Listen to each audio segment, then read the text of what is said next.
I've built a recommendation engine before as part of a large organization and worked through all types of engineers and accounted for different parts of the problem. It's one of the ones I'm most happy with because ultimately I came up with a very simple solution that was easy to understand from all levels, from the executives to the engineers and developers. Ultimately, it was just as efficient as something really complex that I could have spent a lot more time on.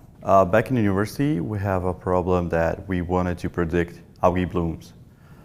These algae blooms could cause a rise in toxicity of the water, and it could cause problems to the water treatment company. We couldn't predict with our chemical engineering background, so we use artificial neural networks to predict when these blooms will occur, so the water treatment companies could better handle this problem. In Toronto, the public transit is operated by Toronto Transit Commission. We call them TTC. It's one of the largest transit authorities in the region in North America.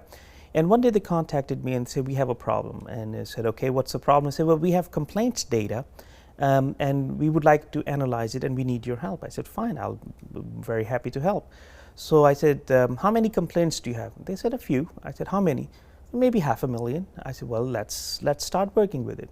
So I got the data and I started analyzing it. So basically they have done a great job of keeping the data, some data in tabular format, other was unstructured data.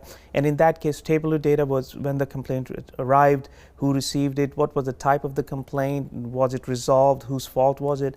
And the unstructured part of it was the exchange of emails and faxes. So imagine looking at how 500,000 exchanges of emails and trying to get some answer from it. So I started working with it, and the first thing I wanted to know is why would people complain, and is there a pattern? Are there some days where there are more complaints than others? And I looked at the data and I analyzed it in all different formats, and I couldn't find what the impetus for complaints being higher on a certain day and lower on others.